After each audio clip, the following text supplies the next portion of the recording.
Ok, a gravação iniciou, então, boa noite para vocês. Nós hoje estamos no nosso estudo de número 9 e vamos falar a respeito da lei, né? Nós vamos entender como que funciona as leis na Bíblia, o que ela fala a respeito dos tipos de leis, nós vamos entender sobre a validade da lei hoje, né? Porque nós temos muita confusão com relação a isso, mas nós vamos entender e colocar cada coisa no seu lugar. Semana passada não, já faz um tempo que nós tivemos, né,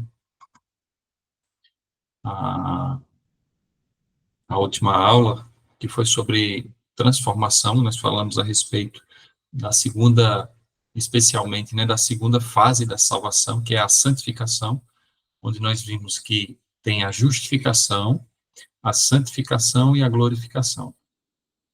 E o assunto da santificação está totalmente relacionado com a lei. Porque quando nós buscamos fazer a vontade de Deus, nós precisamos ter uma norma.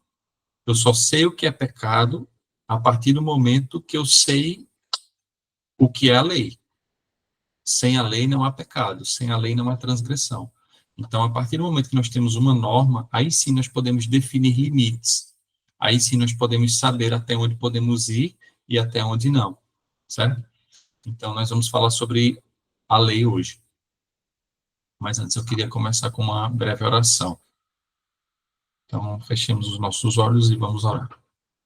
Senhor nosso Deus, nós estamos aqui mais uma noite para estudarmos a Tua palavra. Nesse momento pedimos que o Espírito Santo se faça presente em nosso meio, nos ajude a compreender aquilo que a Tua palavra quer nos revelar. Que o Senhor venha também abençoar os nossos familiares, os nossos amigos e também as pessoas que não puderam estar no estudo ao vivo, mas que posteriormente irão assistir no YouTube. E nós oramos em nome de Jesus. Amém. E aí, só dando continuidade ao que eu estava falando sobre o estudo da semana passada, Cristo espera que nós tenhamos uma coerência entre aquilo que nós professamos e aquilo que nós praticamos, certo? Só que quando nós falamos a respeito da lei, nós vamos ter muitas polêmicas, porque após a morte de Jesus, deixa eu só consertar aqui a câmera, após a morte de Jesus, algumas pessoas passaram a acreditar que quando Jesus ele morre e ressuscita no domingo, né, aí ele passa a abolir a lei. Aquela lei que apontava para Jesus, agora ela não é mais válida, e eles incluem tanto as leis cerimoniais como a lei dos 10 mandamentos, que é a que nós vamos estudar especialmente hoje. Então, aquela lei dos 10 mandamentos entregue a Moisés lá no monte, essa passou. Nós vivemos agora no tempo de graça. Então, quando nós falamos que ainda precisamos guardar a lei, isso soa um tanto estranho no ouvido das pessoas, né, dessas denominações, porque se nós estamos vivendo no tempo da graça, nós não precisamos mais guardar a lei. Só que no estudo passado nós vimos que a santificação é exatamente obedecer a Cristo, e nós precisamos dessa norma, certo? Então nós vamos ver alguns textos sobre essa questão hoje, e se vocês tiverem alguma dúvida, por favor, perguntem, tá? Mas o nosso primeiro verso da noite está lá em Mateus, no capítulo 5. Nós vamos ver o que Jesus falou a respeito da lei. Mateus, capítulo 5. Só lembrando, quando vocês acharem aí, vocês cliquem na mãozinha para eu saber.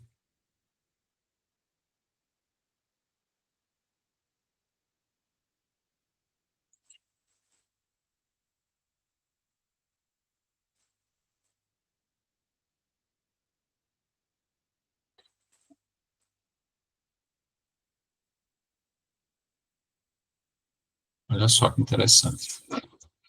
Cristo aqui, capítulo 5, ele dá início ao Sermão do Monte, né? E no versículo 17, ele vai falar a respeito da sua missão E o que ele veio fazer? Se ele veio cumprir ou se ele veio abolir a lei? Olha só o que diz. Diz assim na minha Bíblia, ó, não penseis, isso aqui é Jesus falando, não penseis que vim revogar a lei ou os profetas. Não vim para revogar, vim para cumprir. Olha só, então Jesus ele já diz aqui que ele não veio para revogar, e sim para cumprir a lei.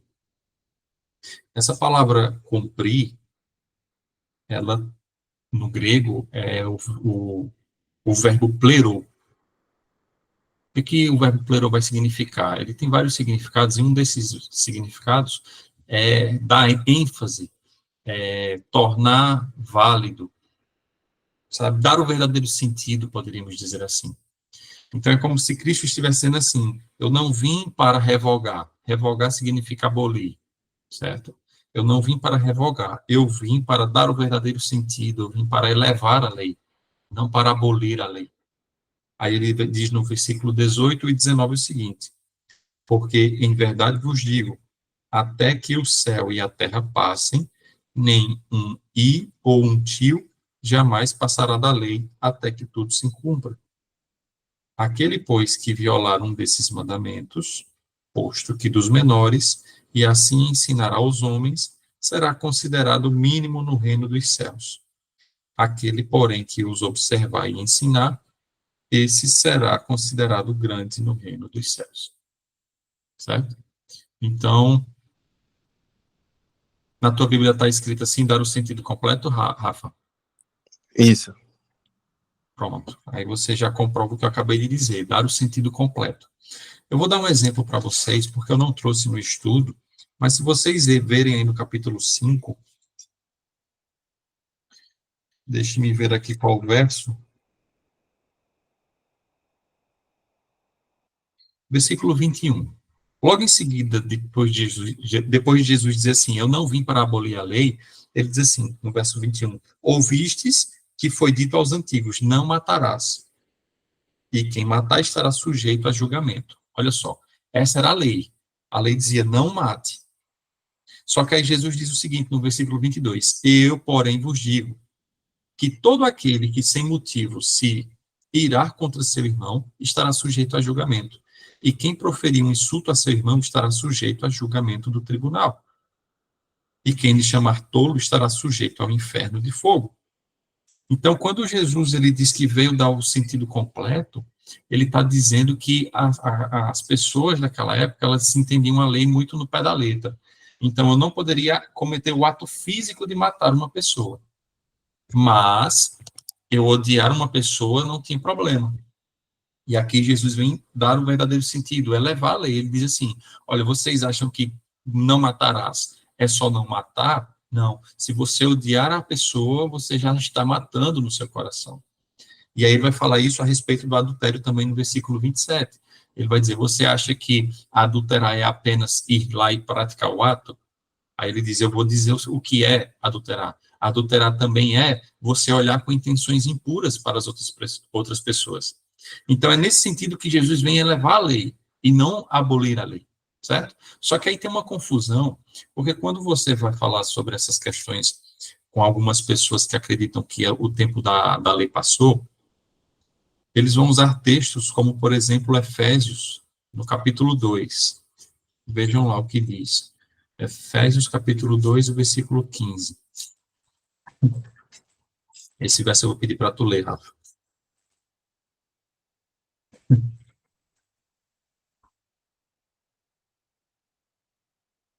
Efésios, capítulo 2, é Novo Testamento, e o versículo 15. A câmera está caindo aqui. Vem aqui. Ele acabou com a lei, juntamente com seus mandamentos e regulamentos, e dos dois povos formou um só, novo e unido com ele. Foi assim que ele trouxe a paz. Ok, exatamente. Então, aqui diz, está falando a respeito de Jesus, né, de Cristo, e aqui na minha versão vai dizer assim, aboliu na sua carne a lei dos mandamentos. Então, esse é um verso que as pessoas usam, e diz assim, está vendo que Jesus veio abolir os mandamentos? Está vendo que Jesus veio abolir a lei? Só que aqui tem um detalhe que na minha Bíblia vai dizer na forma de ordenanças. Então, nós, quando olhamos para as leis, nós não podemos entender as leis como todas iguais. Existem categorias de leis, e é sobre isso que nós vamos falar agora. Né? Nós vamos ver, primeiramente aqui, sobre a lei moral, que está lá em Êxodo, no capítulo 20. Lá, o segundo livro da Bíblia, Êxodo. Aqui vai estar constando os 10 mandamentos. Êxodo, no capítulo 20. Nós vamos ter aqui descrito do 1 ao 10.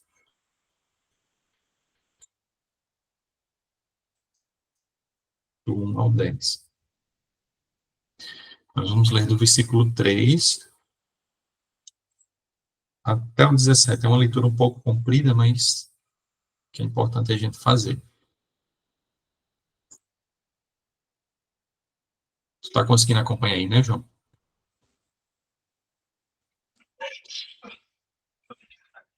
Tô sim, porque como eu tô com a Bíblia online, aí demora Ah, tá. Tranquilo. Mas aqui diz assim, ó.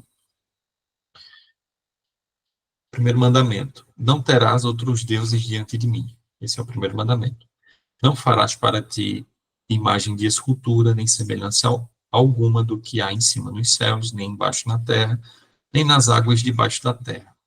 Não as adorarás, nem lhes darás culto, porque eu sou o Senhor teu Deus, Deus zeloso, que visito a iniquidade dos pais nos filhos até a terceira e quarta geração daqueles que me aborrecem.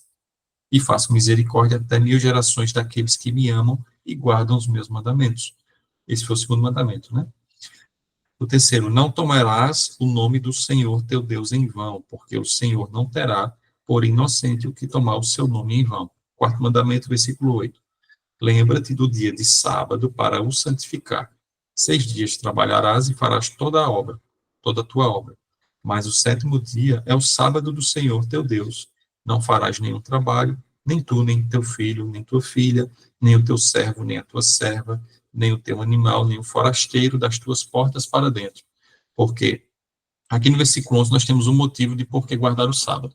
Deixa eu só apoiar aqui minha câmera, porque ela está caindo. Aqui nós temos um motivo. Ele diz, porque em 6 dias fez o Senhor os céus e a terra, o mar e tudo que neles há, e ao sétimo dia descansou. Por isso o Senhor abençoou o dia de sábado e o santificou. Quinto mandamento. Honra teu pai e tua mãe, para que se prolonguem os teus dias na terra que o Senhor teu Deus te dá. Não matarás, não adulterarás, não furtarás, não dirás falso testemunho contra o teu próximo. E o 17 termina dizendo, não cobiçarás a casa do teu próximo, não cobiçarás a mulher do teu próximo, nem o seu servo, nem a sua serva, nem o seu boi, nem o seu jumento, nem coisa alguma que pertença ao teu próximo. Então, aqui nós temos a lei moral. A lei moral, por que moral? Porque ela reflete o caráter de Deus. Tem a ver com a moralidade que os filhos de Israel precisavam seguir. Então, nós temos aqui os 4 primeiros mandamentos, certo? Falando a respeito do amor a Deus, que são, não tem outro Deus diante de mim, não faça mais de escultura, não tome o nome de Deus em vão e guarde o sábado. Esses 4 primeiros se referem ao amor a Deus. E os 6 últimos se referem ao amor ao próximo. Aí você vai entrar, honra teu pai e tua mãe, não mate, não furte, não cobice, enfim, não cobice a casa, não diga falso testemunho. Esses são os mandamentos que têm relação comigo e com o meu próximo, certo? Essa é a lei moral. Oi. Se eu procurar numa Bíblia católica, mesmo que seja católica, ela vai estar descrita dessa forma, sabe dizer? Exatamente igual. Exatamente igual. Inclusive, eu não tenho aqui, mas lá em Socorro, o pai tem uma Bíblia católica da época que nós éramos católicos, e inclusive foi um dos motivos que fez ele se perguntar, porque ele abria a Bíblia, em Êxodo 20 ele tinha encontrado que era diferente, os mandamentos do catecismo e os mandamentos da Bíblia. Então, são idênticos. Quando você folheia mais para frente aí, chegando no capítulo 31, você sai de Êxodo 20 para o 31, nós temos uma informação aqui que é importante ser ressaltada no versículo 18. Aqui está falando do momento em que Moisés ele recebe, né, as tábuas, as 2 tábuas dos 10 mandamentos. Versículo 18 vai dizer o seguinte, ó, Êxodo 31, 18. E tendo acabado de falar com ele no Monte Sinai, ou seja, Deus falando com Moisés, né? Deu a Moisés as 2 tábuas do testemunho, tábuas de pedra, escritas pelo dedo de Deus. Então, essa é uma característica da lei moral. A única lei que foi escrita pelo dedo do próprio Deus em pedra foi a lei dos 10 mandamentos. Então, isso provavelmente tem algum significado, porque todas as outras leis foram escritas em pergaminhos por Moisés, mas os 10 mandamentos Deus não permitiu que Moisés escrevesse. Deus mesmo, de forma pessoal, quis escrever na pedra, certo? Então, nós temos que entender o seguinte aqui: existem vários tipos de lei, e a lei moral é um dos tipos, é uma das categorias. Agora, se você for parar para pensar, imagine o seguinte: se nós estamos falando aqui de uma lei que reflete o caráter de Deus, a moral de Deus, seria interessante nós perguntarmos se hoje, comparado com aquela época, o caráter de Deus mudou. Se Deus era um e agora é outro. E quando você faz essa pergunta, você entende que o caráter de Deus ele é imutável. Então, não tinha como Deus ter uma lei naquela época com relação ao seu caráter, à sua moralidade, e ter outra lei hoje. Portanto, a conclusão que se chega é que essa lei ela é eterna, porque ela tem relação com o caráter de Deus que não muda. Por isso que, mesmo depois de Jesus vir, ele vai dizer que não veio para abolir a lei, ele veio para elevar mais ainda, para dar o verdadeiro sentido. Certo? Então, por que eu estou falando isso?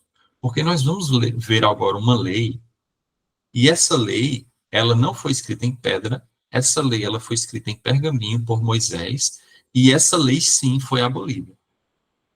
A lei moral não foi abolida, mas essa lei, que é a lei cerimonial, ela, sim, foi abolida.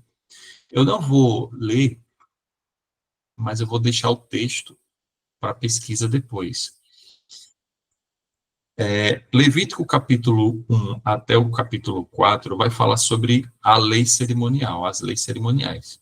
Eram rituais, cerimônias, como o próprio nome já diz, que os israelitas precisavam cumprir. E a gente já estudou um pouco sobre essas cerimônias lá no capítulo sobre o santuário. Né? Que tinha um ritual de purificação, que o sacerdote tinha que vestir uma roupa especial no dia da expiação, né? E tudo tinha um significado ali que apontava para Jesus que viria no futuro. Eu até falei no estudo que quando Jesus morre, o véu do santuário ele se rasga em 2 partes, de cima a baixo, simbolizando que essas leis cerimoniais elas não precisavam mais ser exercidas. E quando nós entendemos isso, fica fácil explicar o texto que nós lemos de Efésios, quando Paulo ele diz que Jesus aboliu os mandamentos na forma de ordenanças. Não é que Jesus aboliu a lei moral que tem relação com o seu caráter, os 10 mandamentos. Ele aboliu a lei cerimonial que apontava para ele. Como ele morreu, essa lei não precisava mais ser guardada. Então nós temos que fazer essa separação. O problema é que as pessoas elas entendem lei como o Velho Testamento inteiro. E aí coloca a lei cerimonial junto de lei moral. E isso não pode acontecer. E fazendo a mesma pergunta que nós fizemos com relação à lei moral, se eu perguntar se a lei cerimonial apontava para Jesus, será que ela ainda é necessária hoje? E a conclusão que nós chegamos é que ela não é necessária hoje porque o tempo mudou.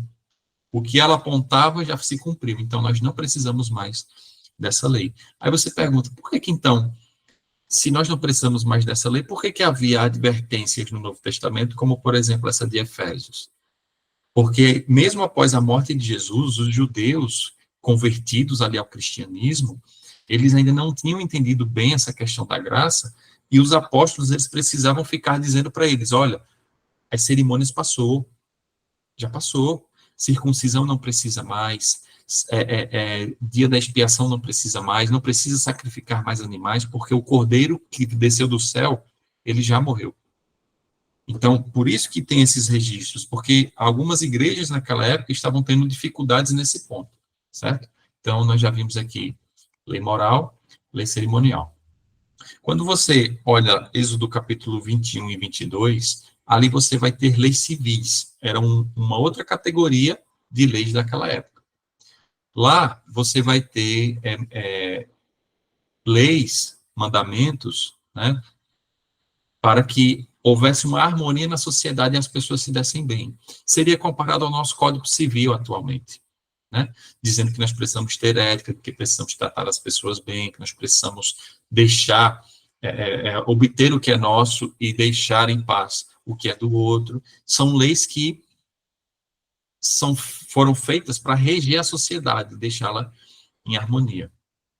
E se eu fizer a mesma pergunta e perguntar assim, a sociedade daquela época, dos israelitas no Antigo Testamento, é a mesma sociedade de hoje? A conclusão que eu chego é que a sociedade mudou. Hoje nós temos, né, uma sociedade totalmente diferente. Então, as leis daquela época não servem para hoje. Então, as leis civis, elas também foram abolidas, porque a sociedade mudou, tá bom? E aí nós entramos no quarto tipo de lei, e essa sim eu queria ler com vocês, porque está registrada lá em Levítico, no capítulo 11. Essa aqui já são as leis de saúde.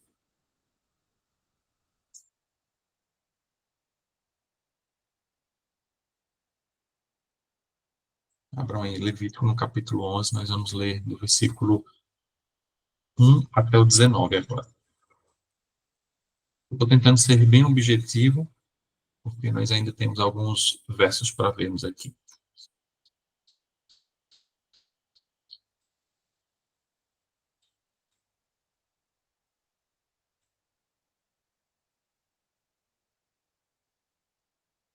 Levítico, capítulo 11. Quando vocês acharem, vocês avisem, por favor.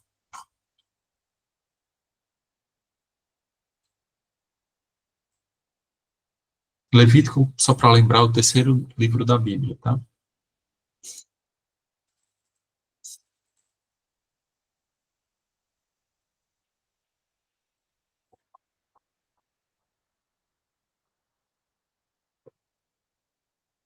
Ok.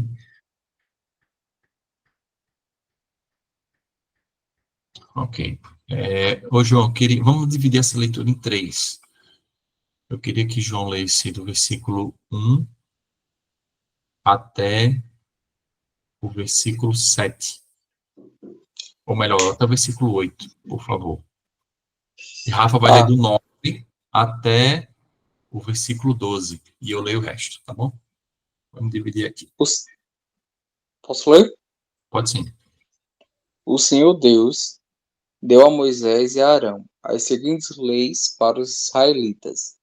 Vocês poderão comer a carne de qualquer animal, só um instante, que tem casco dividido em e que rumina, mas não poderão comer camelos, coelhos selvagens ou lepres, pois esses animais ruminam, mas não têm cascos divididos. Para vocês, esses animais são impuros. É proibido comer carne de porco, para vocês o porco é impuro, pois tem um casco dividido, mas não rumina. Não comam nenhum desses animais, nem mesmo toquem neles quando estiverem mortos. Todos eles são impuros. Ok, então aqui nós temos a descrição, né, dos animais permitidos e proibidos, só que dos animais terrestres. E agora Rafa vai ler do versículo 9 até o versículo 12 sobre os animais marinhos. Vai, Rafa, por favor. Pode me dizer o capítulo, Gabriel, que eu me perdi aqui? Capítulo 11, Levítico 11, 9 ao 12. Só um momento. 9 a 11. Vocês poderão comer qualquer peixe que tem barbatanas e escamas, mas não poderão comer os animais que vivem na água e que não têm barbatanas nem escamas. Esses animais são impuros para vocês. Não comam nenhum deles e, mesmo quando eles estiverem mortos, não toquem neles. Qualquer animal que vive na água e que não tem barbatanas nem escamas é impuro. Também são impuras as seguintes aves: águias, urubus, águias marinhas, açores, falcões, corvos, avestruzes, corujas, gaivotas, gaviões, mochos, corvos marinhos, ibis, gralhas, pelicanos, abustres, cegonhas, garças e Bom, polpas, e também morcegos. acho que pronto, tá aí. A parte do inseto não nos interessa, porque a gente já não come inseto mesmo, né? Mas perceba que em sociedade que come, né? Mas perceba o seguinte, Deus aqui estava falando para um povo que tinha acabado de sair do Egito, que não tinha a tecnologia que nós temos hoje, não tinha a higiene que nós temos hoje, certo? E aí Deus, ele diz o seguinte, olha, vocês podem comer de alguns animais, esses animais não vão fazer mal para vocês, mas se vocês comerem outros animais, esses vão trazer doenças para vocês, vão trazer infecções. Era como se Deus estivesse falando isso, certo? E aí, dos animais terrestres, ele vai dizer, olha, vocês vão poder comer os que têm o casco dividido e ruminam. O que significa isso? Significa que são animais que têm um processo de digestão diferente dos outros. O ato de ruminar é quando o animal ele come e essa comida vai para o estômago dele, depois retorna para a boca de novo, para que ele termine o processo de mastigação e depois retorne definitivamente para a digestão. Dentro desses animais, você vai ter a vaca, você vai ter o cabrito, né, que é o cordeiro, e você vai ter como permitidos esses animais, porque eles vão ter o casco dividido, não vão ter o casco, aqui diz a unha fendida também, né, vai falar a respeito do porco, só que o porco aqui, ó, ele vai dizer no versículo 7, tem as unhas fendidas e o casco dividido, só que o porco não rumina, por isso que o porco não é permitido, ele é proibido, certo? Dos animais marinhos, aqui você vai ter os peixes de couros, como sendo proibidos, né? Vai ter também o camarão, vai ter a lula. Aqui do mar, Deus deu a instrução para os israelitas comerem apenas peixes com barbatanas e escamas, certo? Então, nós já temos essa diferenciação também nos animais marinhos. E das aves, ele cita um por um. Ele diz para não comer urubu, para não comer morcego, né? O avestruz, a coruja, o gavião, mas a galinha ele não cita, ele diz que pode comer.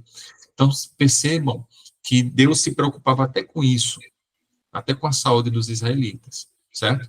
E hoje, quando você vai olhar para a ciência, você vai perceber o que Deus já tinha falado nessa época. Você vai perceber semelhanças. Quando você vai no médico, a primeira coisa que o médico diz é para você não comer carne de porco, para não infeccionar. O João vai saber falar mais sobre isso, né? Ele é dessa área. Mas são alimentos que inflamam o Só vai corpo, poder comer alimentos. grilo e gafanhoto. Tá vendo aí? Pois é. Então você percebe isso. E se nós fizermos a mesma pergunta, nós vamos perceber que o corpo humano da época que está sendo escrito isso aqui é o mesmo corpo humano de hoje. Nós não mudamos o corpo. Por isso que as leis de saúde elas continuam válidas, né? Os princípios continuam válidos.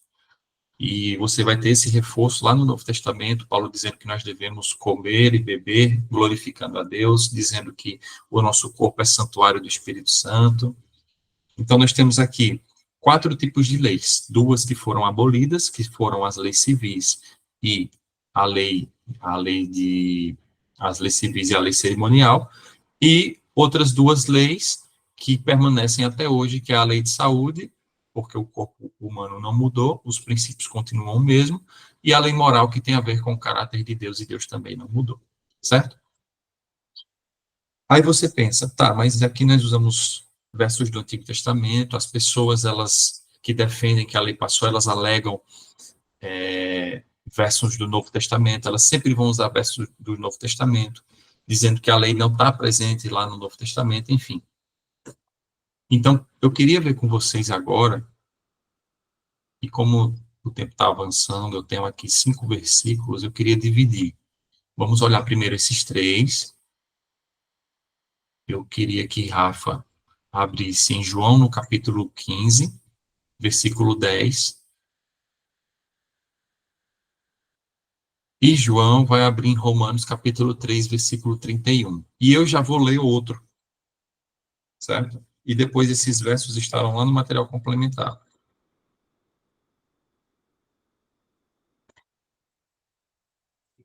João Rafa, 15, João 10. 15, 10. Isso. Se obedecerem aos meus mandamentos, eu continuarei amando vocês, assim como eu obedeço aos mandamentos do meu Pai e ele continua a me amar. Quem falou Este isso, é, Rafa? é Romanos o que, aquele, Gabriel? Romanos 3, 31. Hein, Rafa? é Quem aquele que falou isso pensa em aí? Jesus. Jesus. Muito bem. Né? Ele diz, olha, se vocês guardarem os meus mandamentos, vocês vão permanecer no meu amor. Olha a palavra que Jesus usa. Ele chama os mandamentos de seus. Tá? E ele diz, eu também tenho guardado os mandamentos. E no seu amor, no amor do Pai, eu permaneço. Então, nós já temos aqui um verso que Jesus incentiva a obediência aos mandamentos. Paulo, a respeito da lei, ele vai falar lá em Romanos, capítulo 3, versículo 31, o seguinte. Pode ler, João. Será que isso quer dizer que, por causa da fé, nós tratamos a lei como se ela não valesse nada? Não, de modo nenhum. Pelo contrário, afirmamos que a lei tem valor. Olha só. Paulo, ele estava questionando essa... Não questionando, né? Ensinando a igreja de Roma sobre a questão da lei e da graça no capítulo 3. E a conclusão que ele chega no final é, então quer dizer que porque nós somos salvos pela graça, a lei não tem nenhum valor? Aí ele vai dizer, não, nós precisamos continuar guardando a lei. Isso está lá em Romanos 3, 31. Eu queria ler outro verso com vocês, mas não precisam abrir isso, vai estar no material, que é 1 João capítulo 5, versículo 2 e 3. Vai dizer o seguinte, nisto conhecemos que amamos os filhos de Deus, quando amamos a Deus e praticamos os seus mandamentos, porque este é o amor de Deus, que guardemos os seus mandamentos. Ora, os seus mandamentos não são penosos. Mais uma vez, agora o apóstolo João incentivando a guarda dos mandamentos, certo? Mais dois textos. Tiago, capítulo 2, versículos 10 a 12. João pode abrir nesse. E Rafa vai ler Mateus, capítulo 22, versículo 36 ao 40. A gente está dividindo aqui para economizar tempo, tá? Repete aí, por favor. Tiago, capítulo 2, versículo 10 ao 12. Tiago 7. 2, Tiago 2, do Tiago 10 2. ao 12. Só um instante aqui, Gabriel. Sem pressa. E Rafa, Mateus 22, versículos 36 ao 40. Posso ler? Pode sim. São eles que falam. Do 7 a... Você vai ler do 10 ao 12. Do 2, 10 ao capítulo 12. 2. Isso. Do 10 ao 12. Porque quem quebra só um só mandamento da lei.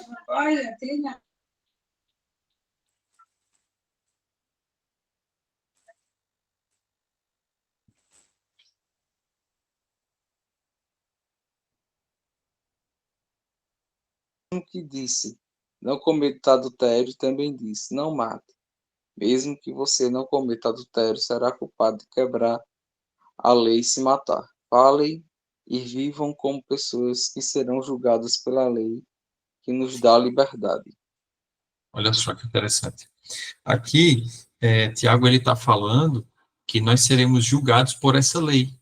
E ele cita a lei, então não tem como nós dizermos que é um termo geral da lei que Tiago usa aqui. Ele diz, olha, aqui eu estou falando da lei dos 10 mandamentos, aquela que fala não adulterarás, não matarás. E ele diz, olha, se você guarda toda a lei, mas tropeça em um mandamento, você se torna culpado de todos, você tem que aceitar todos os mandamentos, né? Ele diz, não adianta eu aceitar o adulterar e matar. Ou seja, há esse incentivo para guardarmos a lei também da parte de Tiago aqui. E outro aspecto que ele cita é que nós seremos julgados por essa lei. Isso nós vimos lá no assunto sobre o juízo, certo? Quando os livros forem abertos, lá estarão as obras que nós praticamos durante a nossa vida e seremos julgados segundo elas. Por mais que a graça de Cristo seja ali o que vai nos salvar, a obediência a essa graça também tem um papel relevante, tá bom? Muito bem, Mateus, capítulo 22, Rafa. Mestre, qual é o mais importante de todos os mandamentos da lei? Jesus respondeu: ame o Senhor, seu Deus, com todo o coração, com toda a alma e com toda a mente. Este é o maior mandamento e o mais importante. E o segundo mais importante é parecido com o primeiro. Ame os outros como você ama a você mesmo. Toda a lei de Moisés e os ensinamentos dos profetas se baseiam nesses dois mandamentos. Olha só. Então, teve um diálogo ali com Jesus, onde perguntaram, né, qual o grande mandamento? Aí Jesus pega a lei dos 10 mandamentos e resume em dois. Lembra que eu falei para vocês que na primeira tábua estavam escritos os 4 primeiros mandamentos, que se referiam ao amor a Deus, e na segunda tábua, os 6 mandamentos que se referiam ao amor ao próximo? Aí vem Jesus e diz, o resumo é esse, né? Se vocês querem saber o que a lei diz, ame a Deus e ame ao próximo. E a lei dos 10 mandamentos nada mais vai fazer do que expandir esse amor a Deus e esse amor ao próximo, dizendo que nós precisamos priorizar Deus, guardar o sábado, honrar pai e mãe, não matar, não cobiçar. Então, essa lei ela tem um papel fundamental aqui nas falas de Jesus, e nós podemos perceber um incentivo muito grande da parte dos apóstolos no Novo Testamento, certo? Então, essa ideia de que a lei foi abolida e não precisamos mais guardá-la, né, é uma ideia de alguém que ainda não conseguiu conciliar todos esses textos, porque nós já entendemos que foi abolida, sim, só que as leis cerimoniais, as que apontavam para Jesus. Inclusive, vão dizer que quem entende que a lei precisa ser guardada ainda é legalista e está tentando buscar a salvação pela lei. Só que nós vimos nos estudos passados que não é bem assim. Nós vimos aqui que a Bíblia apresenta que nós somos salvos unicamente pela graça, só que para praticarmos boas obras. Então, eu não sou salvo porque pratico boas obras, mas porque eu sou salvo, eu pratico boas obras. Acho que deu para entender essa questão já. Então, Gabriel, para que serve a lei? Paulo vai dizer, olha, a lei tem um papel primordial. Eu não teria conhecido o pecado, não teria conhecido a cobiça, se a lei não falasse que eu não deveria cobiçar. Então, a lei, ela não tira o pecado, mas ela aponta o pecado. Ela não cura o pecado, mas ela leva a Cristo que cura o pecado. Porque se não existisse lei, imagine agora uma situação de uma pessoa que rouba, né? Então, até existe Jesus, até existe o Evangelho, mas como não há a lei de não matarás, não roubarás, melhor, não furtarás, ele furta à vontade, ele rouba à vontade, ele mata à vontade, mas não tem nenhum código que diz que isso é errado, logo ele não está pecando. Mas quando há uma lei, certo? Aí ele olha para os mandamentos e diz, eu não devo matar segundo o Código Civil de Deus. Aí ele vai se arrepender, e o único lugar que ele vai buscar esperança para esse pecado dele é em Cristo. Então, por mais que a lei ela não salve, ela não tem esse papel, pelo contrário, ela condena, ela também tem o papel de nos levar até Cristo. Isso é importante de ser dito. O pecado nada mais é do que a desobediência à lei, né, a transgressão da lei, e a graça, sim, essa limpa o pecado e salva. Certo? Então, a graça tem um papel fundamental, a lei também tem outro papel fundamental contra o pecado. E o processo de santificação que estudamos semana passada, nada mais é do que um incentivo para obedecer à lei, após nós nos convertermos. E aí Cristo vai trabalhando em nosso coração para que a gente passe cada vez mais a se alinhar com as leis que ele estabeleceu. Tá bom? Agora, chegando nesse ponto do estudo, e voltando agora lá para aquele assunto, Rafa, dos 10 mandamentos, você vai perceber que nos mandamentos do catecismo vai ter algumas alterações, certo? Deixa eu só ver aqui. Ok. Inclusive, uma dessas alterações é o sábado, é a questão do sábado. E outra coisa, não só pelos católicos, mas também muitas outras denominações evangélicas, elas vão apoiar os 9 mandamentos, mas só vão falar contra o sábado. Você vai perguntar para os evangélicos se você precisa honrar pai e mãe, eles vão dizer que sim. Se você pode matar, eles vão dizer que não. Se você pode furtar, eles vão dizer que não. Se pode fazer imagem de escultura, vão dizer que não. Mas quando fala para guardar o sábado, eles dizem, não, o sábado passou. O sábado era Antigo Testamento, agora nós vivemos no tempo da graça. Pode perceber isso. E agora falando a respeito um pouco do sábado, que é esse mandamento mais atacado, nós precisamos entender o porquê que a Bíblia pede para guardarmos o sábado. E ao irmos lá para Gênesis, no capítulo 2, versículos 1 ao 3, logo após Deus criar, nós entendemos o porquê que Deus pede para guardar o sábado. Porque ele guardou. Gênesis capítulo 2, versículos 1 ao 3. E não apenas ele guardou, né? Aqui vai dizer mais também. Diz assim, no versículo 1 a 3, capítulo 2. Assim, pois, foram acabados os céus e a terra e todo o seu exército. E havendo Deus terminado no dia 7º a sua obra que fizera, descansou nesse dia de toda a sua obra que tinha feito. Então, Deus descansa após terminar a obra da criação, no sábado. E diz também no verso 3, além de descansar, abençoou Deus o 7º dia e o santificou, porque nele descansou de toda a obra que como Criador fizera. O ato de Deus descansar, mas também santificar e abençoar, significa que o sábado ele não é comparado com qualquer dia da semana. Ele é um dia especial. Nós já vimos o que é santificar aqui. Nos estudos passados, nós vimos que o ato de santificar é tornar especial, tornar separado, certo? Então, o sábado, ele tem esse papel, né? Esse papel especial.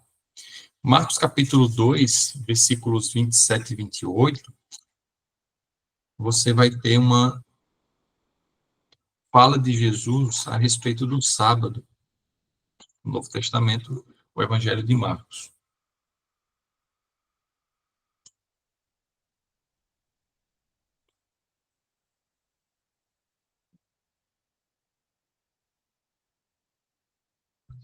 Ok, Marcos capítulo 2, nós vamos ler o versículo 27 até o 28.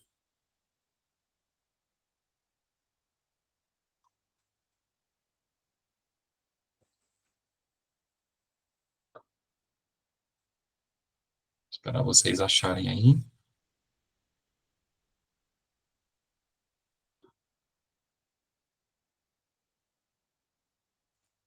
Ok. Vai dizer o seguinte.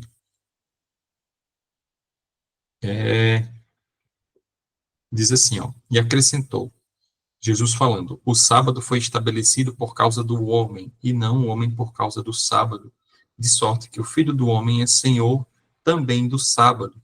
Esse verso pode ser usado para apoiar o sábado ou para dizer que o sábado não precisa mais ser guardado. Porque aqui o contexto é que Jesus estava atravessando as searas com seus discípulos e os discípulos estavam pegando espigas. E aí algumas pessoas, os fariseus, né, eles apontavam para Jesus e diziam, por que os seus discípulos estão colhendo espigas se hoje é sábado e é proibido trabalhar? Aí Jesus, olhando para esse legalismo deles, ele diz, olha, o sábado não foi feito, ou melhor, o homem não foi feito por causa do sábado, mas o sábado por causa do homem. E o que Jesus queria dizer? Jesus queria dizer que o sábado é para ser uma bênção, um benefício para o ser humano, não um peso, certo? Por que Jesus estava dizendo isso? Porque naquela época estima-se que os fariseus tinham criado aproximadamente 600 leis a respeito do sábado. Então, eles não podiam trabalhar de nenhuma forma, não podiam caminhar acima de 1 milha, né? Não podiam levar a sua cama, eles não podiam fazer absolutamente nada, porque isso eles tinham como eles faziam isso para evitar que eles trabalhassem, porque eles tinham medo de pecar. Só que Jesus vem para dizer o seguinte: olha, o sábado ele é muito maior do que vocês estão achando que é. Por isso que Jesus curou no sábado, Jesus colheu espigas no sábado. Jesus fazia o bem no sábado. Porém, o sábado, segundo o mandamento de Êxodo que nós lemos, não é para trabalhar, não é para buscar o benefício próprio, mas para buscar o benefício de outros. Então, essa é a confusão, certo? Aqui as pessoas acham que Jesus está abolindo o sábado, mas não. Ele está dizendo que nós podemos sim fazer muita coisa no sábado, especialmente coisas boas. É isso que ele está dizendo aqui. Então, o sábado ele tem uma origem, quando Deus ele estabelece lá no Éden. O sábado também tem um propósito, que é de servir ao homem, de ser uma bênção para o homem, certo? E dentro dessa bênção nós podemos ordenar aqui o que podemos fazer no sábado, né? Aqui eu anotei, nós podemos usar o sábado para um melhor crescimento espiritual, para estar junto à família de maneira especial, porque você está cansado da semana, né? Você aproveita no sábado, você vai ter mais tempo. Você vai ser um dia menos estressante, um dia para você descansar, para ajudar os necessitados, para pregar o evangelho, inclusive para ir à igreja. Era costume de Jesus ir à igreja aos sábados. Os apóstolos foram à igreja, mesmo após a morte de Jesus, continuavam indo aos sábados. Na Bíblia você vai ter vários exemplos, né, de pessoas que guardaram o sábado. Eu anotei aqui: Deus guardou o sábado, Adão guardou o sábado, Moisés guardou o sábado, os profetas do Antigo Testamento guardaram o sábado. Aí você diz: não, Gabriel, mas aí no caso só as pessoas do Antigo Testamento, né, que a Bíblia relata. Não. Aqui também vai falar sobre Jesus guardando o sábado, os mandamentos. Após a morte de Jesus, Maria guardou o sábado. Os apóstolos guardavam o sábado, continuavam indo aos sábados à igreja. Então, essa ideia, né, de que o sábado foi mudado para o domingo por conta da ressurreição de Cristo, ela não é bíblica. Nós já vamos entender de onde ela vem. Mas antes de nós olharmos o porquê houve essa mudança, eu queria que nós fôssemos agora para Ezequiel no capítulo 20. Ezequiel capítulo 20, lá no Antigo Testamento. Eu indico, Rafa, olhar logo no índice, onde fica Ezequiel, porque não é um livro fácil de ser achado.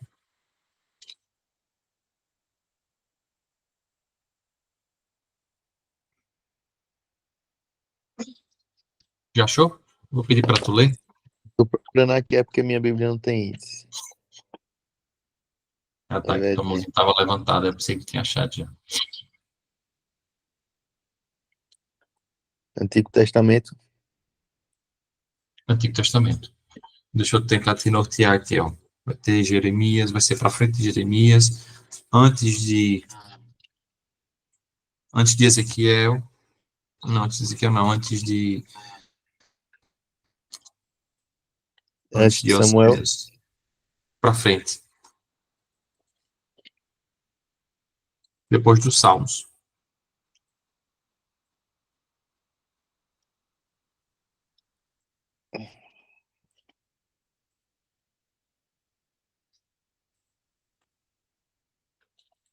Vai ter Salmos, Jeremias, ainda para frente. Lamentações, depois Isaías, isso tá incrível. Tô em Cânticos. Pode ir em frente, Provérbios. para frente. Um pouco para frente. Isaías. Aí depois vai ter Jeremias, Achei Jeremias. pronto, aí você vai passar mais, vai ter Lamentações e depois Ezequiel. Achei. Capítulo 20. Aproveita e lê para a gente o versículo 12 e o versículo 20, por favor.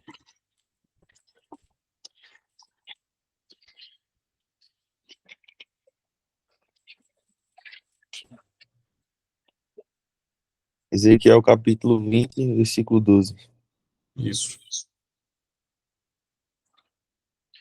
Como sinal da nossa aliança, mandei que eles guardem. Peraí. Como sinal da nossa aliança, mandei que eles guardassem o sábado e assim lembrar-se que eu, o Senhor, os separo para que se dediquem somente a mim. Olha só, então, como sinal da aliança, Deus deu o sábado para os israelitas, certo? Veja o versículo 20. Façam do sábado um dia sagrado, de modo que seja um sinal de aliança que fizemos. O Senhor fará com que lembrem que eu sou o Senhor, o Deus de vocês. Olha só. Então, vamos colocar agora o pingo nos is. Nós já vimos que o sábado ele teve uma origem.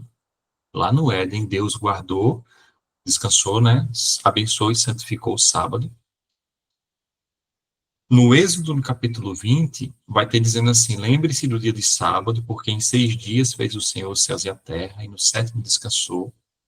Então, perceba que os 10 mandamentos, ele remetem à criação. Ele vai dizer, vocês têm que guardar o sábado, porque Deus guardou o sábado. Só que, além disso, também aqui, Ezequiel vai relatar que Deus trata o sábado como um sinal, uma aliança entre ele e o seu povo. Então, o sábado não pode ser qualquer dia. O sábado é o 7º dia da semana, e ele é estabelecido por Deus para servir de sinal entre ele e o seu povo, segundo o versículo 12 e o versículo 20. Foi isso que a gente leu? Então, aí você começa a se questionar agora, então por que foi mudado o sábado? Por que agora as pessoas alegam ser o domingo? É porque elas entendem que o sábado foi coisa do Antigo Testamento, foi leis passadas, e o domingo agora é o dia de culto, é o dia de ir à igreja, é o dia de guardar, porque Cristo ressuscitou nesse dia. Só que tem um problema. Nós estamos aqui estudando o que a Bíblia diz, e você não vai encontrar na Bíblia nenhuma passagem ordenando essa mudança do sábado para o domingo. Na realidade, na Bíblia você não vai encontrar nem a palavra domingo. Você vai encontrar 8 vezes a palavra primeiro dia da semana, sempre se referindo a algo que aconteceu, nunca dizendo que foi feito o domingo, o dia de guarda. Em comparação ao sábado, você vai ter, como eu falei, apóstolos guardando no Novo Testamento, você vai ter Maria, depois ali, na morte de Jesus, guardando o sábado. Esses textos estarão todos no material complementar. Ou seja, não houve uma mudança do sábado para o domingo, segundo a Bíblia. Isso é uma invenção do homem. Por isso que nós temos tanto problema em aceitar essa doutrina do dia de guarda como sendo domingo. E aí, deixa eu só apresentar aqui rapidinho para vocês. Uma janela aqui, eu não sei se vocês vão conseguir enxergar. Mas aqui nós vamos ter os 10 mandamentos.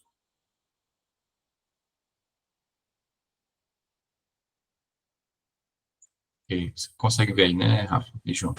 Consigo. Ó, você vai ter aí o mandamento, o segundo mandamento da Bíblia sendo excluído, né? Ou seja, perceba que no catecismo o mandamento de não fazer imagem de escultura não existe. O do mandamento do sábado alterado para o mandamento do domingo, ó, do sábado para o domingo. E quando você tira um mandamento, sobram só 9. Então você precisa, né, dividir um mandamento em 2 para que ele volte a ser 10 mandamentos. Então isso aconteceu com o 10º mandamento. Aqui diz que não cobice a casa do próximo nem a mulher do teu próximo. E no catecismo o 9º mandamento é sobre a mulher e o 10º mandamento sobre as coisas alheias. Então perceba que houve essa alteração nos 10 mandamentos. Houve essa alteração e nós não temos textos na Bíblia para apoiar essa mudança. Quando nós vamos olhar para a história, você vai perceber que essa mudança ocorreu ali nos primeiros séculos após a morte de Cristo, especialmente no século IV, quando o imperador Constantino ele se converte à Igreja Católica, né? Só que aí o imperador ele tinha o seu dia de culto, que era o Sunday, né, o dia do sol. Só que agora a igreja ainda guardava o sábado. A igreja ainda trazia as memórias, né, a tradição da época de Jesus, da época dos apóstolos. Só que como o Constantino adorava no dia do sol, que era o domingo, no inglês o Sunday, né? Ele queria ir à igreja no domingo. Então, foi se havendo ali uma espécie de aliança entre o governo e a igreja, entre o Estado e a igreja, até que em 364 a Igreja Católica adota o domingo oficialmente como dia de guarda. Então, perceba que não foi uma coisa que aconteceu do dia para a noite. Os apóstolos, eles guardavam o sábado, só que o último apóstolo, que foi João, morreu no ano 100. E a partir do ano 100, foram entrando algumas heresias naquela igreja que até então era pura, a ponto de mudarem até a lei de Deus. Por isso que, hoje, a maioria das igrejas guardam o domingo. Elas não vão dizer que é porque a igreja católica guarda o domingo. Elas vão dizer que é porque Jesus ressuscitou no domingo. Só que, mais uma vez, eu repito, onde é que está na Bíblia dizendo que porque Jesus ressuscitou no domingo, agora esse deve ser o dia de guarda? Você não vai encontrar nenhum texto. Então, se nós não temos nenhuma base para isso, nenhum texto para isso, nós não podemos afirmar que o dia foi mudado do sábado para o domingo, certo? Só que tem um detalhe mais interessante ainda. Essa mudança da lei, como nós vimos agora na imagem que eu apresentei, ela não pegou Deus de surpresa. Pelo contrário, muito tempo antes, aproximadamente aí 800 anos antes da lei ser mudada, Deus já tinha dado uma profecia que falava que essa lei seria alterada. Onde está essa profecia? Você vai encontrar ela lá em Daniel, no capítulo 7. Se você está em Ezequiel, Daniel, você vai para frente, é o próximo livro, Ezequiel, próximo livro é Daniel, capítulo 7.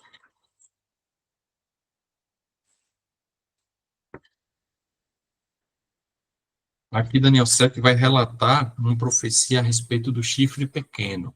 Esse chifre pequeno é um chifre que surgiu, segundo aquilo que temos na história, de Roma imperial. Claro que aqui tem uma linguagem mais complexa de ser entendida, né? Mas aqui vai falar sobre o governo da Medopécia, que foi sucedido pelo governo da Grécia, depois pelo governo de Roma, na sua fase imperial. Aí entra o chifre pequeno, que é a fase papal, né? Que é a fase da igreja romana, que aconteceu após a morte de Jesus.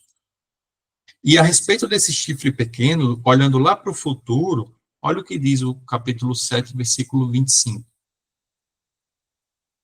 Olha o que esse chifre faria, esse chifre pequeno representado pelo poder religioso. Proferirá palavras contra o Altíssimo. O Altíssimo, nesse caso, é Deus. Magoará os santos do Altíssimo e cuidará em mudar os tempos e a lei. E os santos lhe serão entregues nas mãos por um tempo, 2 tempos e metade de um tempo. Isso aqui é uma profecia que durou do ano 538 ao ano de 1798. Tem todo um significado por trás, mas o nosso foco não é isso. O nosso foco é aqui a parte de que esse poder religioso, ele mudaria os tempos e a lei. E nós vimos isso aqui acontecendo com os 10 mandamentos de Deus, né, sendo alterado. A tua versão diz como, Rafa, aí o versículo 25? A minha fala assim: ele falará contra Deus e perseguirá o povo do Deus Altíssimo. Procurará mudar a lei de Deus e os tempos das festas religiosas. O povo de Deus será dominado por ele durante 3 anos e meio. Muito bem. Aí a tua Bíblia ela já traduz esse período em anos, né? Porque na Bíblia tempo vai se referir a 360 dias do calendário judaico. Por isso que tempo é um ano, tempos, 2 anos, e metade de um tempo, no caso, seria meio ano. Por isso que é 3 anos e meio. Mas como o foco não é esse, a sua Bíblia fala a mesma coisa. Esse poder mudaria a lei de Deus. Por isso que eu disse que Deus não foi pego de surpresa. Porque nós vimos isso se cumprir na história. E as pessoas, as denominações, trouxeram isso até hoje. Então, quando você fala da Bíblia, você vê uma mensagem clara a respeito do 7º dia, não do primeiro dia da semana, que é o domingo. Certo? Então, a gente já vai entrando na fase final aqui. Então, nós podemos concluir que o sábado ele é muito atacado hoje em dia, porque ele é um mandamento que é um sinal, ele representa um sinal entre Deus e o seu povo. Imagine você sendo Satanás, o antagonista de Deus. Ele vendo que o sinal entre Deus e o povo que ele tanto ama é o sétimo dia. E quando o povo de Deus decide adorar a Deus no sétimo dia, é porque o povo de Deus está reconhecendo que Deus é o Senhor de suas vidas. Então, quando eu guardo o sábado, eu estou reconhecendo que Deus me criou, primeiramente, depois que Deus me redimiu, e estou reconhecendo Deus como Senhor da minha vida. Satanás claramente não fica satisfeito com isso. Por isso que ele ataca o sábado especialmente, porque é o único mandamento que fala sobre esse sinal. Porém, se ele ataca o sábado, ele precisa ter um substituto. E esse substituto foi o domingo. Por isso que você não tem nenhuma comprovação bíblica dessa mudança, porque Satanás ele alterou, mas ele não tem como alterar as escrituras. Então, por isso que é importante nós nos voltarmos para o que a Bíblia diz, não para o que Gabriel diz, não para o que o pastor A, ou B, ou padre, ou bispo diz, mas para o que a Bíblia diz. E nós vimos aqui vários versos que apontam para o sábado como dia de Deus, apontam para a lei não tendo passado, mas continuando em vigor, não como método de salvação, né, mas como forma de nós demonstrarmos o nosso amor a Deus. E para finalizar, nós vamos ver outra profecia, só que essa profecia agora se referindo ao fim dos tempos, os tempos que nós vivemos hoje. Ela está lá em Apocalipse, no capítulo 12. E se ficou alguma dúvida, eu acho que esse verso agora ele vai responder. O último livro da Bíblia, Apocalipse, no capítulo 12.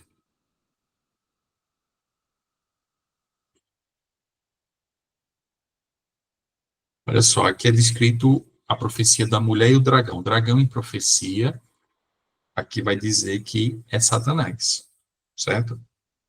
Vai dizer que é Satanás. O grande dragão, a antiga serpente, que se chama Diabo, Satanás. A mulher é a igreja, tá bom? Então, aqui em profecia, eu já estou dando aqui os símbolos proféticos para nós entendermos o verso 17. O dragão é Satanás, que persegue a mulher. Se você olhar o capítulo 12 inteiro, você vai perceber isso. Só que quando chega no versículo 13, você vai perceber aqui o dragão perseguindo a mulher, mas em profecia a terra socorrendo a mulher e não permitindo que ela fosse destruída. Isso tem tudo um significado. Porém, aqui no versículo 17, que é o verso que nós queremos dar ênfase agora, diz o seguinte, Apocalipse 12, 17, irou-se o dragão contra a mulher, ou seja, o dragão que é Satanás, irou-se contra a mulher que é o povo de Deus. Olha só, então aqui em profecia diz que Satanás estava irado com o povo de Deus, e foi pelejar, ou seja, batalhar com os restantes da sua descendência. Ou seja, sobrou um povo fiel, descendente da mulher, descendente do povo de Deus. Por mais que Satanás tenha perseguido esse povo, ainda sobrou um restante, o remanescente, que aqui diz, os restantes da sua descendência. Quem são eles? Aí diz, os que guardam os mandamentos de Deus e têm o testemunho de Jesus. Olha só, e se pôs em pé sobre a areia do mar. Claro que aqui é uma linguagem muito mais complexa, mas quando você olha para a profecia, diz que Satanás ele está irado contra os que guardam os mandamentos de Deus e têm o testemunho de Jesus. Por isso que a lei é tão atacada. Porque se você diz que a lei passou e nós vivemos no tempo da graça, tudo é permitido. Independente do que eu fizer, Jesus vai me salvar porque é o tempo da graça. Então eu não preciso me preocupar em estar de acordo com o que Deus me pede. Porque não tem lei. Por outro lado, quando tem lei, Satanás fica irado. Por isso que ele ataca aqui. Por isso que ele persegue. Por isso que ele batalha contra. E Apocalipse capítulo 14, versículo 12, vai falar a mesma coisa. Apocalipse 14, 12, vai falar a respeito desse povo santo também. Vai dizer assim, aqui está a perseverança dos santos, os que guardam os mandamentos de Deus e a fé em Jesus. Olha só. Então, aqui, nós podemos concluir o nosso estudo entendendo que a lei ela não foi abolida. Pelo contrário, ela continua em vigor. Só que isso desperta em Satanás um ódio por esse povo de Deus que ainda mantém os mandamentos em pé. Por isso que ele vai perseguir tanto, por isso que você vai ver essa divisão, né, entre o povo de Deus, alguns afirmando que o domingo é o dia de guarda sem nenhuma comprovação bíblica, a Igreja Católica também. Por outro lado, a Bíblia defendendo que o dia de guarda sempre foi e sempre será o sábado. Tá bom? Então, eu vou deixar vários outros textos no material complementar. Vou deixar os textos que nós usamos também nesse estudo. Vou deixar um resumo do que nós estudamos até aqui. Foi muita informação. Mas, só recapitulando, nós entendemos que há tipos de leis, dentre as quais as leis de saúde e a lei moral não mudaram.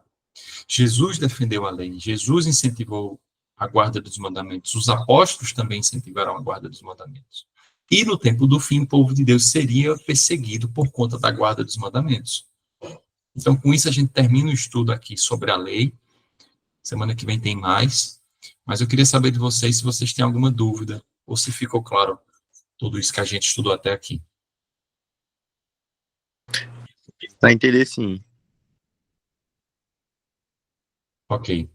Então, vamos finalizar com uma breve oração. Essa aula, só lembrando, vai ficar gravada no YouTube para consulta posterior, tá bom? Vamos orar, fechemos os nossos olhos. Senhor nosso Deus, mais uma vez te agradecemos por mais um estudo da tua palavra, dessa vez falando sobre um assunto polêmico, sobre um assunto que não tem estado em pauta, né, nas outras igrejas. As pessoas têm falado que a tua lei passou, que o sábado não é mais necessário ser guardado, mas hoje nós vimos alguns versos, Senhor, não todos, porque são muitos, mas nós vimos alguns versos que nos ajudam a compreender o que o Senhor pensa a respeito, através da tua palavra. E nós entendemos que o sábado, ele não passou, a tua lei, ela não passou. Pelo contrário, ela continua em vigor e é desejo teu que nós possamos guardá-la todos os dias de nossa vida. Ajuda-nos, Senhor, a recebermos mais luz. Sabemos que a luz é progressiva e, de acordo, nós vamos crescendo no conhecimento, o Senhor vai nos dando mais conhecimento, porém, o Senhor exige que nós estejamos praticando tudo isso que nós aprendemos. Então, clamamos para que o teu Santo Espírito se faça presente durante os nossos dias, nos ajudando a sermos obedientes e fiéis a Ti. E nós oramos em nome de Jesus. Amém. Ok, bem, pessoal? Fiquem com Deus vocês. Depois eu vou mandar o material complementar e o questionário, tá bom? Valeu, Gabriel. Valeu, Rafa. Para vocês. Tchau, João. Até a próxima, vocês.